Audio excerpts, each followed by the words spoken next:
They came in ships of polished obsidian, blotting out our sun, the galactic hegemony.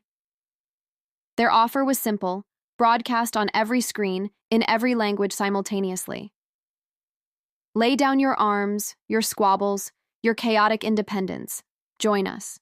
We will give you peace, prosperity, and a place among the stars. The only price is your obedience. For a week, the world held its breath.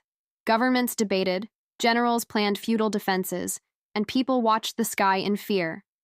The hegemony had crushed civilizations far mightier than ours for less. Refusal was suicide. Acceptance was the death of the soul. On the seventh day, humanity gave its answer. We didn't launch our rusting nukes. We didn't send a formal declaration of war. Instead, from every radio tower, every satellite, every personal device on the planet, we broadcast a single piece of music.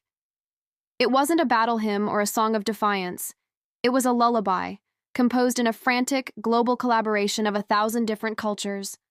A melody of heartbreaking simplicity, woven with harmonies of longing, hope, and the fierce, quiet love of a parent for a child. We called it the Dreamer's Refrain.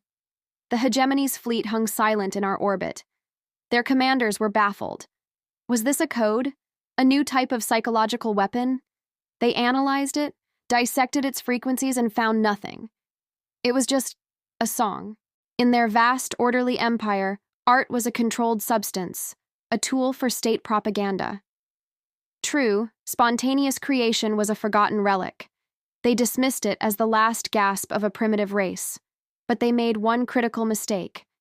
Their entire civilization was networked. Every soldier, every pilot, every administrator was linked to a central data stream. And our song, once heard, couldn't be unheard. It slipped through their firewalls like a ghost, a whisper in the machine.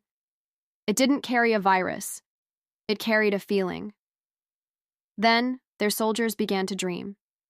These were beings who hadn't dreamed in millennia, their sleep cycles optimized for efficiency. Now, their minds were filled with visions they couldn't comprehend. They dreamt of colors they'd never seen, felt the warmth of a sun on their face, and heard the laughter of children they'd never met. They dreamt of freedom. The reports that filtered back to the hegemony's high command were alarming. Pilots refusing to fire, citing vivid distractions. Ground troops laying down their weapons, lost in a waking trance. The song was spreading through their fleet like a contagion of peace.